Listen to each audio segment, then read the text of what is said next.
ازيكم يا حبايبي؟ عاملين ايه؟ يا رب كلكم تكونوا بخير. النهارده ان شاء الله هنعمل مع بعض الجندوفلي. هطبخه معاكم بطريقه حلوه قوي، وكمان هقولك ازاي يفتح معاكي كده علشان الرمله اللي فيه تطلع قبل ما تطبخيه. اول حاجه لما تجيبيه، يعني لو عندك وقت ممكن تبيتيه ليله او تحطيه مثلا 3 4 ساعات في التلاجة. لو انت مستعجله قوي حطيه في الفريزر لمده ساعه بس، هيفتح كده، لان الساعه بالنسبه له زي السخونيه، لما بيحس بالبروده الجامده بيفتح كده، او بالنار برده بيفتح كده. فكده الحركه دي بتخليه يفتح كده معاكي، وتغسليه وتنضفيه ويروح منه اي زفاره، لان الحاجات اللي هغسله بها دلوقتي هيخلوا كل الزفاره اللي فيه تروح. طبعا هو كان كله مقفول، بيته في التلاجة كده، كنت جايباه بالليل. لقيت الراجل كده بيبيعه في الشارع الكيلو ونص ب50 جنيه، جبت منه كيلو ب30 يعني. قلت اجربه كده، هو صغير شويه بس بيقولوا حلو يعني. فاول حاجه كده حطيت بوله كبيره تحت الحنفيه. طبعا هو بيبقى فيه رمله كتير، لازم تغسليه تحت ميه جاريه كده.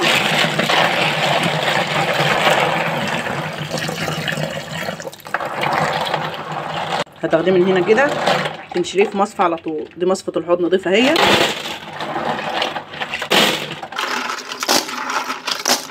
ممكن تحطيه في مصفى تحطيه تحت الحنفيه على طول، بس ممكن ايه واحده تفوتك ولا حاجه ما يجيش عليها ميه، فالاضمن انك تحطيه في ميه كده وتاخديه من الميه تحطيه في مصفى.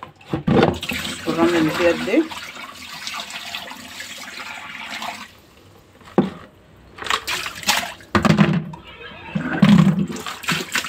هرجع احط عليه الميه هنا كده في المصفى،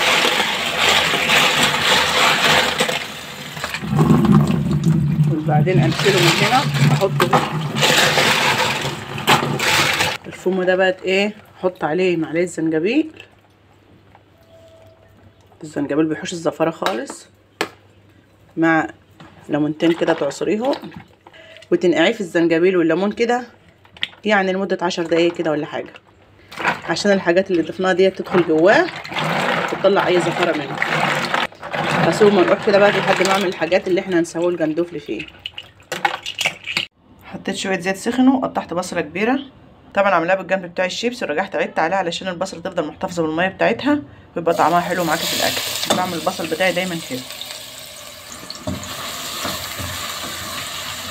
بدل البصله تحميره كده واسيبها على النار على ما اعمل لها شويه توم. دي توم مفرزاه، هتعملي مثلا زي راس توم صغيره كده مع قرن فلفل اخضر، هتقطعيه شرايح صغيره برده. البصله بدات تحمر اهيت، بس ما تسيبهاش تحمر جامد كده، انا بصراحه سيت عنها كنت معليه النار. بعد كده بقى ايه تنزلي عليها بالفلفل ومعلقه التوم المفرومه ديت، تقوم بقى ايه ياخدوا لون معاها كده يتبالوا كده بس. وبعد كده ننزلوا ايه بالجندوفلي مع البهارات بتاعته اللي هتخليه طعمه حلو قوي. خلاص كده سيبته ايه في الميه زي ربع ساعه اهو. ابدا اشيل هنا بقى. بعد ما خلصت بقى طفت عليه الحنفيه تاني،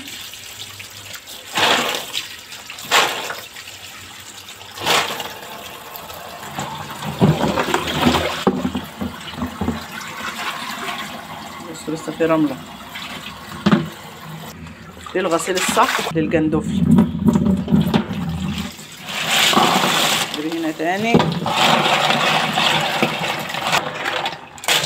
تفضلي تعملي كده لحد ما تبصي في الميه ما تلاقيش فيها ولا حبايه رمله.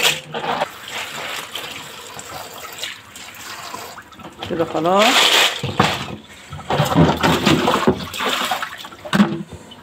كده ما عادش رمله اهو.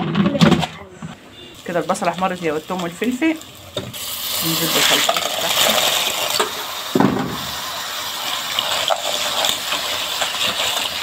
التوابل بتاعت الجندوفلي هتديكي طعم حلو قوي. معلقه كمون صغيره ومعلقه فلفل اسمر صغيره، ولو موجود عندك بهارات السمك هتحطي معلقه برده صغيره، ونص معلقه زنجبيل. والملح طبعا نص معلقه ملح، لان طبعا ايه اللحمه اللي بتبقى في الجندوفلي بتبقى صغيره، لو كترت ملح هتشرب ملح وتبقى ايه بتبقى مالحه ومش حلوه. بتسيبيه على النار لمده بس ربع ساعه.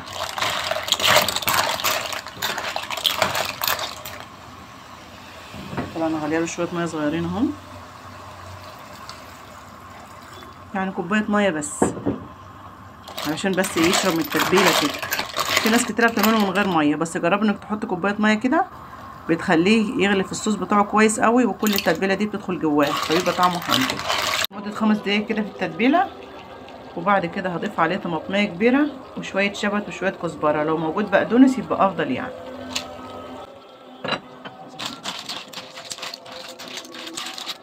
اغطي عليه واسيبه لمده 10 دقايق كمان بالطماطم والخضره اللي انا حطيتها.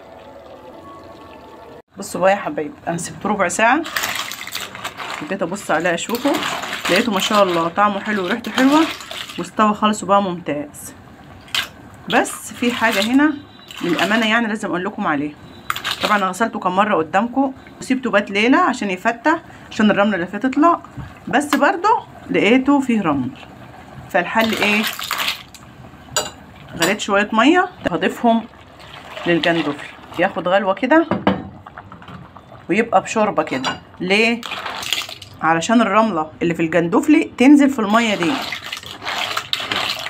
ولما تاخديها بقى تشربيها تصبها في طبق كده وتسيبيها لوحدها خالص كده لمده دقيقتين 3 لما الرمله تنزل تحت خالص. ما تصدقيش اي حد يقولك ان الجندفلي مفيش رمله، الرمله مش هتطلع غير اما يغلي ويطلع اللي في قلبه. سمحت ان في ناس بتغليه الاول لمده 5 دقايق كده وبعد كده تاخديه تطبخيه، بس بصراحه انا بحس ان القيمه الغذائيه بتاعته بتروح في الميه ديت وطعمه الحلو بيروح في الميه دي.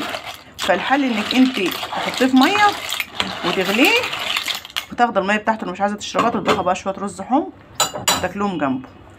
سيبته لما غلى كويس خالص اهو، علشان لو في اي رمله تنزل، لو عايز تزود الميه عن كده زودي. وبعد كده هغرفه.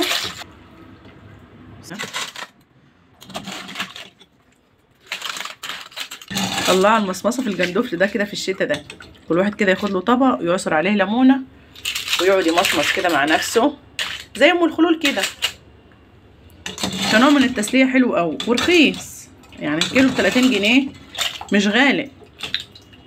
طبعا في اكبر من كده اغلى من كده، بس يعني الموجود قدامي جبته. خلصنا اهو. طبعا بتزين الطبق كده ايه، شويه بس خضره كده، تعصروا عليه ليمون كده. طبعا كل واحد هياخد طبقه هيعصر اللي هو عايزه. الريتاش بقى بتمسك الليمونه كده وتفتح الواحده وتحط في كل قلب واحده عصره ليمونه. نفتح اهو، شايفين فعلا حلو بالليمون قوي، طعمه بالليمون احلى من غير ليمون. هنصفي الشوربه مع بعض وتشوفوا كميه الرمل اللي نزلت من الجندفلي بعد ما غسلته. زي ما انتوا شفتوا كده غسلته كم مره وصفيته وكمان فتحته في التلاجة قبل ما اغسله. فما تصدقيش ان حد يقولك اغسلوه حطيه على النار بدون شوربه، لازم الشوربه عشان الرمله تنزل. بسم الله الرحمن الرحيم.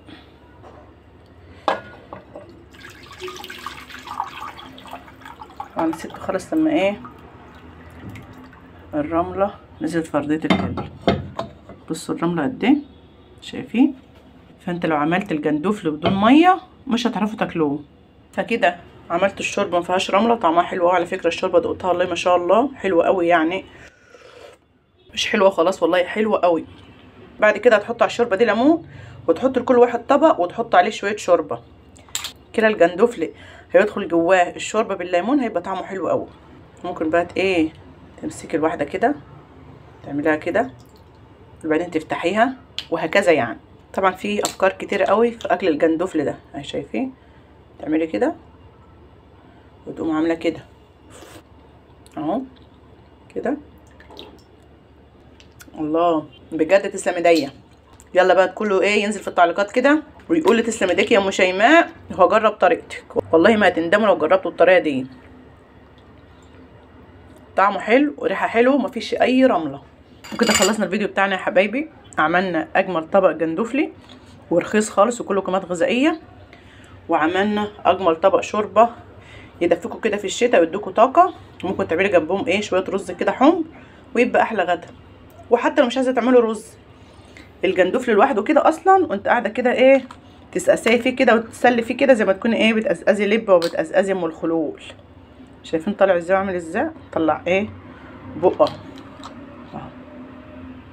طبعا لما يكون كبير بيبقى فيه لحمه كتيره، بس ده كويس يعني في متناول الجميع. يعني كيلو ب30 جنيه مش فلوس يعني. كده خلصنا الفيديو يا حبايبي. يا رب يكون الفيديو عجبكم واستفدت منه. اتمنى اذا كان الفيديو عجبكم واستفدتوا منه باي معلومه ما تنسوش تدعموني باللايك والشير والاشتراك بالقناه، وربنا يحسن ما بين ايديكم يا حبايبي يا رب. ودمتم في رعايه الله وامنه، والسلام عليكم ورحمه الله وبركاته.